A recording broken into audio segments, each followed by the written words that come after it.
প্রিয় দর্শক, আজকে আমাদের কাছে বহু বন্ধুরা প্রশ্ন করেছেন পশ্চিম বাংলা থেকে, বাংলাদেশ থেকে, মিডল ইস্ট থেকে, যে স্যার সিরিয়া বিষয়ে আপনি কিছু বলুন।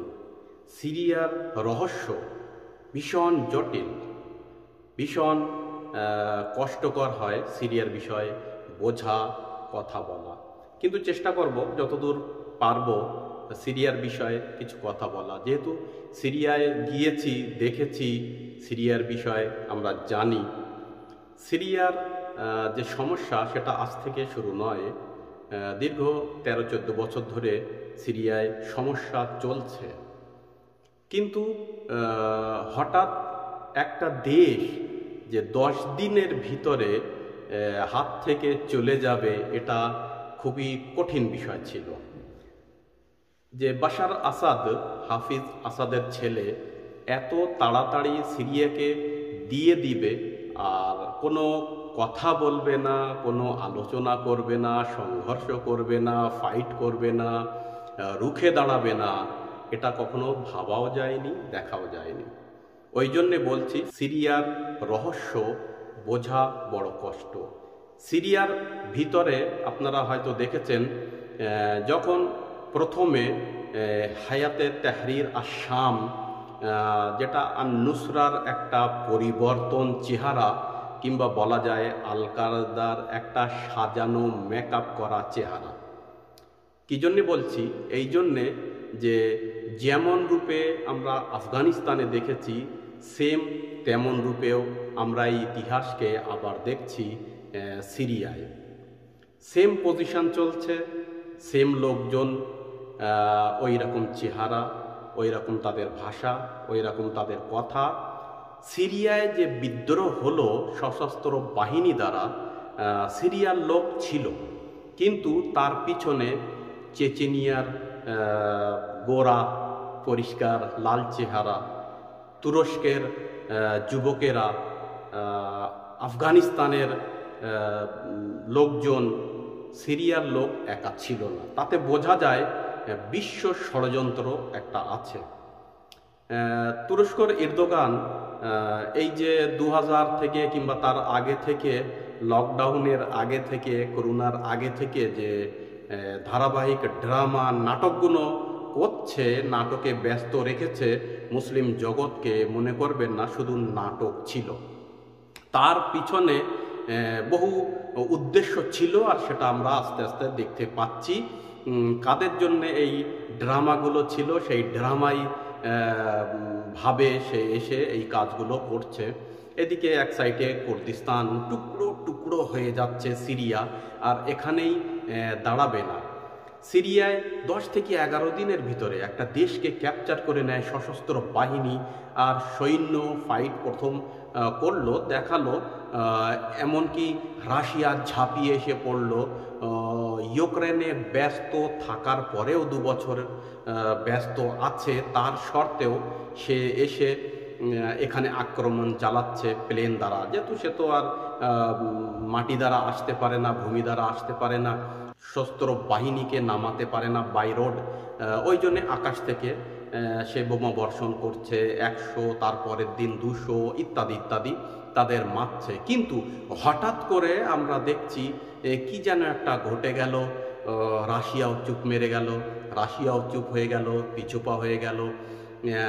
ইরান চুপ করে থাকলো।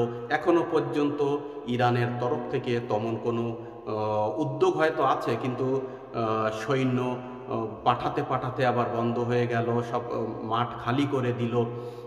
এমনকি ইরাকের হাসদুস শাআবি যে সংগঠনগুলো মোকাবেমাতে ইসলামী বলে, তারা ওরা আসছিল, আস্তে আস্তে তারাও বন্ধ হয়ে গেল। আপনারা নিশ্চয়ই শুনেছেন হিজবুল্লাহর 2000 সৈন্য নামানো হলো, কিন্তু তারা কিছু করলো না, আবার ব্যাকআপে চলে গেল, আবার ফিরে চলে গেল। এমনকি তুরস্ক, রাশিয়ার, ইরানের মিটিং হলো, আরাকচি সাহেব গেলেন আর সেখানে মিটিং করলেন, কিন্তু সেখানে তেমন ভূমিকা আমরা সিরিয়ার দেখতে পাইনি। সিরিয়াবিহীন একটা চুক্তি হলো তুরস্ক, ইরান আর রাশিয়ার মাঝখানে। তারপরে যেন হঠাৎ করে রাশিয়াও ফিরে চলে গেল, ইরানও ফিরে চলে গেল। এমনকি ভিতরে বহু কথা আছে, সেগুলো শুনলে আশ্চর্য হয়ে যাবে। যেমন হঠাৎ করে বাশারুল আসাদ যেন ইরান বিরোধী মতো হয়ে গেল, কিংবা ইরানের থেকে দূরে সরে গেল। যতদিন পর্যন্ত ইরানের সঙ্গে ছিল বাশার আসাদ টিকে ছিল। হয়তো দুর্বল হয়ে গিয়েছিল, হয়তো সিরিয়ার অবস্থা খারাপ হয়েছিল, অর্থনৈতিক অবস্থাও খারাপ ছিল, কিন্তু টেকেছিল। যেই ইরান থেকে ধীরে ধীরে দূরে চলে গেল আমারাতে মুত্তাহেদা, তার মানে আপনার যেসব দেশগুলো আছে তাদের সঙ্গে, মানে আরাবিয়ান দেশের সঙ্গে যখন মিটিং করা শুরু করলো, ধীরে ধীরে হঠাৎ দেখলাম যে এমন একটা ভূমিকা তৈরি হলো যে ইরান থেকে আসাদ দূরে চলে গেল। এমনকি ইরানের সৈন্যদের সিরিয়া থেকে চলে যেতেও বলল।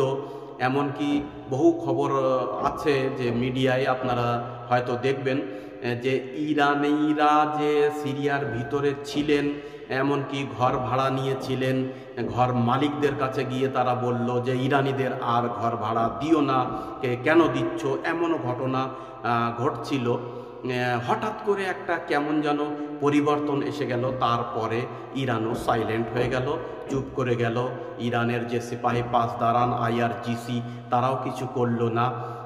তারপরে আসাদের যে নিজের একটা, সেটা যেন রহস্য মতো হয়ে গেল। যেমন নেতাজি সুভাষচন্দ্র বসুর মতো তিনি উড়লেন প্লেন নিয়ে, আসাদ তার ছেলে হাফিজকে নিয়ে, 4 সেনাপতিকে নিয়ে, কিন্তু দামেস্ক থেকে ওড়ার পরে হামস কিংবা হেমামের দিকে যাওয়ার জন্যে, কিন্তু রাস্তায় তানার প্লেনের আর কোনো খবর হয় না। প্লেনটি ধ্বংস হলো। দেখুন আজকালকার যুগে এই যে মিডিয়া, ইন্টারনেট, ইলেকট্রনিক তথ্য, এখন মারামারি চলছে এই যুগে, তথ্যের প্লাস মিডিয়ার যুগ। কিন্তু তার ভিতরে এমন একটা দেশের বড় একটা নেতা 24 বছর ধরে সিরিয়ার ওপরে সে রাজত্ব করলো, আর 44 বছর ধরে তার পরিবার, মানে তার বাবা সহ রাজত্ব করলো। কিন্তু সে এখন কোথায় আছে? তিনি মারা গিয়েছেন, তার প্লেন ক্র্যাশ হলো না ধ্বংস করে দেওয়া হলো? কিছু লোক বলে ওই সময় সিরিয়ার আকাশে ইসরায়েলের বিমান দেখা যাচ্ছিল, হয়তো তারা তাকে ধ্বংস করে দিতে পারে। কিংবা কিছু কথা আছে প্লেনে আসাদ উঠেছিল কি না, এটাও একটা প্রশ্ন। হয়তো প্লেনেই উঠিনি, প্লেনকে উড়িয়ে দেওয়া হয়েছে যে হ্যাঁ আসাদ এবার চলে যাচ্ছে, কোথায় আছে। যেহেতু আসাদের এখনও একটা দুটো ঘাঁটি সিরিয়ায় আছে, যেমন তারতুস এলাকা কিংবা লাজেকিয়া এলাকা, এসবগুলো আলাবিদের বসবাস। আলাবি মানে কি জানেন? আলাবি মানে যেটা আগের যুগে বলা হতো নুসেরি, কিন্তু জাস্ট নুসেরি নয়, কিন্তু এদের আলাবি বলা হয়। এরা মানে শিয়াও না, সুন্নিও না, এর একটা আলাদা মজহব, আলাদা ফিরকা। এ নিয়ে হয়তো বিশ্লেষণ করা এখন তাড়াতাড়ি হয়ে যাবে, অন্য এক দিনে এই বিষয়ে কথা বলা উচিত। তা যাই হোক, আলাবি, নুসেরি এদের শিয়াদের ভিতরেও গণনা করা হয় না, এদের আহলে সুন্নাত ওয়াল জামাতের ভিতরেও গণনা করা হয় না, খ্রিস্টানদের ভিতরে তো গণনা করা হয়ই না। তা ওই জন্যে আরব যুগ কিংবা আরব দেশগুলো আপনি দেখছেন ম্যাক্সিমাম লোক আনন্দ করছে যে একটা ডিকটেটর চলে গিয়েছে। মুআম্মার গাদ্দাফির যখন চলে গিয়েছিল তারাও তখন আনন্দ করছিল। এমনকি আপনি দেখবেন আফগানিস্তানে তালেবানরা মিষ্টি বন্টন করছে, লাড্ডু বন্টন করছে, তারা এক অপরকে মোবারকবাদ জানাচ্ছে। এমনকি কিছু লোক কমেন্টসে দেখছি তারা বলছে সুন্নি ভালো গ্রুপ এসে সিরিয়ার ওপরে দখল করেছে। দেখো, ভালো আর মন্দ বিষয়টি তো ওটা হয় না, পরে বোঝা যাবে, আস্তে আস্তে বুঝবেন ভালো কি আর মন্দ কি। কিন্তু এরদোগানের মেয়ের গতকালকের যে একটা টুইট ছিল, এক্সে যে মেসেজটা দিল, তাতে 1400 বছরের হজরত মুহাম্মদ সাল্লাল্লাহু আলাইহি ওয়াসাল্লামের কথা স্মরণ হয়ে গেল, মনে পড়ল। সে লিখছে যে খুব তাড়াতাড়ি আমরা আমাবি মসজিদে গিয়ে নামাজ পড়ব এবং সিরিয়ায় আবার আমাবি রাষ্ট্র গঠন হবে হুকুমত গঠন হবে। মানে এক কথায় বলতে চাচ্ছে যে ওসমানী খেলাফত আবার পুনরায় সিরিয়ায় রাজিত্ব করবে। তা যাই হোক, নবীজির যে হাদিস আছে যে সিরিয়ায় ভূকম্প হবে, ভূমিকম্প হবে, জলজালা আসবে, অতল পতল হয়ে যাবে, সিরিয়ায় আবার সুফিয়ানিরা বার হবে, সুফিয়ানিরা চলে আসবে। তো সিরিয়া সেম ওই রকমই কিছু দেখা যাচ্ছে।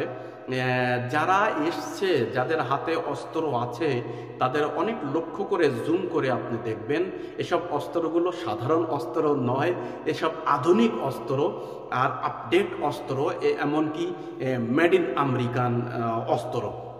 এসব অস্ত্র কিনতে টাকা লাগে, এসব গাড়ি যেসব বাহনে ওরা চড়ে আসছে, যেসব যানবাহন ওদের কাছে আছে, আধুনিক যুগের তাদের কাছে আছে, এমনকি ওদের সঙ্গে যেসব লোকজন আছে তাদের চেহারা দেখবেন এক ক্যাটাগরির লোক নয়, এক শ্রেণীর লোক নয়, এক দেশেরও লোক নয়, এক ভাষারও লোক নয়, বিভিন্ন ভাষায় তারা কথা বলছে। হ্যাঁ, তবে কি তারা এখন একটু টুপি, পায়জামা, উঁচু উঁচু পায়জামা যেমন তালেবানদের আমরা দেখছিলাম আফগানিস্তানে, সেসব নয়।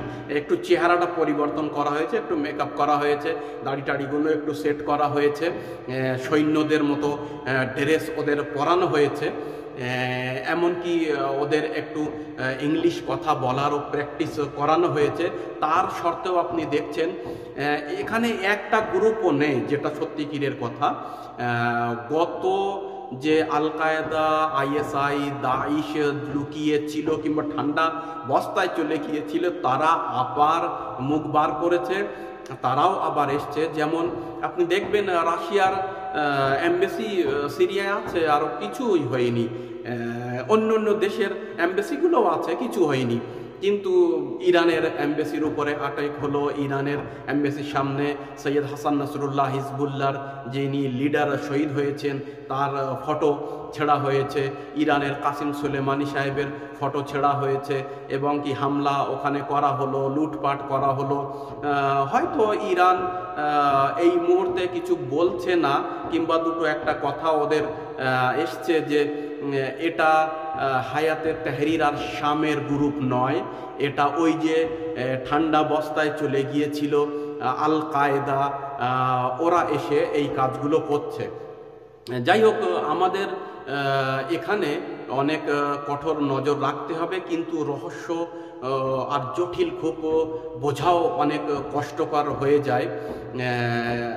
আপনি দেখবেন সিরিয়ার বিষয় অনেক লক্ষ্য করে ওদিকে কুর্দিরা নিজের জায়গা থেকে পা বাড়িয়ে কিছু অংশ দখল করছে, এমনকি তাদের হাতেও যে অস্ত্র আছে সেম অস্ত্র আছে তাদের কাছে, আপডেট আমেরিকান অস্ত্র, যেটা তুর্কির মাধ্যমে বলা হচ্ছে যে ওখানে চলে আসছে, তুর্কি দ্বারা সাপোর্ট হচ্ছে। তুর্কির সাইডগুলোয় তুর্কি বিস্তার করে নিয়েছে। গোলান মালভূমি যে এলাকায় হজরতে হাবিল আলাইহিসসালামের কবর আছেন, যারা জিয়ারত করতে গিয়েছেন নিশ্চয় দেখেছেন, ওখান থেকে একদম ইসরায়েল দেখা যায়। ওই এলাকাগুলোয়, গোলান মালভূমির অঞ্চলগুলোয় ইসরায়েল ট্যাঙ্ক নামিয়ে এলাকাগুলো একদম দখল করে নিচ্ছে। এমনকি গ্রেটার ইসরায়েলের স্বপ্ন ওটা ওরা ঠিক জায়গায় হাসিলও করে নিচ্ছে। এমনকি সিরিয়ার আকাশে যে জেট বিমানগুলো, সৈন্য বিমানগুলো উড়ছে, ইসরায়েলের জায়গায় জায়গায় তারা উড়ছে না, হামলাও করছে। একটা কি যেন একটা ঘটে যাচ্ছে, একটা হচ্ছে। হ্যাঁ, বিবি জাইনাব সালামুল্লাহ আলাইহা, হজরতে ইমাম আলী, মাওলা আলী আলাইহিসসালামের মেয়ে, তানার কন্যা হজরত জাইনাব সালামুল্লাহ আলাইহার বিবির যে মেন রওজাটি আছে, সেটা এই পর্যন্ত গত রাত 12টা পাওয়া পর্যন্ত যে খবরটি আছে কোনো সমস্যা নেই, কিন্তু গেট বন্ধ, জিয়ারত বন্ধ, তালা মারা আছে।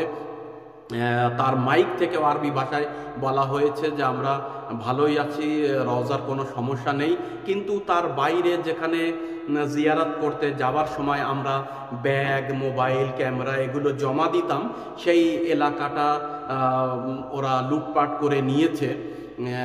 এই সবগুলো দেখা যাচ্ছে। এমনও খবর আসছে যে হজরত সাকিনা সালামুল্লাহ আলাইহা কিংবা রোকাইয়া বলে আরবি পুস্তকেও, হজরত সাকিনা সালামুল্লাহ আলাইহার রওজার উপরে সশস্ত্র বাহিনীরা, বিদ্রোহীরা কবজা করে রেখেছে, মানে আসাদ বিরোধীরা। এই সবগুলো শোনা যাচ্ছে। যাই হোক, বিস্তারিত এক এক করে আপনাদের সঙ্গে আলোচনা হবে। এখন এই পর্যন্ত। খোদা হাফিজ।